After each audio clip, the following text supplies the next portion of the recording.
రైతు సోదరులకు నమస్కారం అండి. నేను మీ Veeranna help farmer safe farmer నా పంట నా నిర్వహణ అనే యూట్యూబ్ ఛానల్కి స్వాగతం. కొత్తగా చూస్తే మారుతి ఛానల్కి సబ్స్క్రైబ్ చేయండి. అలాగే మీ తోడు రైతుతో షేర్ చేయడం మాత్రం మర్చిపోకండి.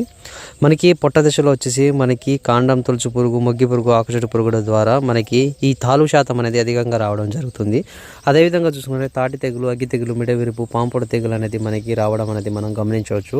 సో మనకి పొట్ట దశలో ఉన్నప్పుడు మనం యూరియా అదేవిధంగా పొటాష్ అనేది తగిన మోతాదును మనం వేసుకుంటే మనకి తాలు శాతం నుంచి అదేవిధంగా చూసుకున్నట్లయితే గింజ మంచిగా షైనింగ్గా రావడానికి మనం చూసుకోవచ్చు. సో స్ప్రేయింగ్కి చూసుకున్నట్లయితే మనకి ట్రైసైక్లోజోల్ కానీ, లేకపోతే అమిస్టార్ కానీ, అమిస్టార్ టాప్ కానీ, లేకపోతే గెలిలియో సెన్సా కానీ, సో అదేవిధంగా చూసుకున్నట్లయితే యాంప్లిగో కానీ, అదేవిధంగా చూస్తే వయాగో కానీ, మనకి కొరాజిన్ కానీ, కార్టాప్ 75% కానీ మనకి మందులు అనేది పిచికారీ చేసుకుంటే మార్చి మనకి పొట్ట దశలో వచ్చి మనకి తాలూకాయ అదేవిధంగా చూసుకున్నట్లయితే మనకి మెడవిరుపు, పాంపొడ తెగులు, అగ్గి తెగులు నుంచి అనేది మనం మన పంటను అనేది రక్షించుకోవచ్చు.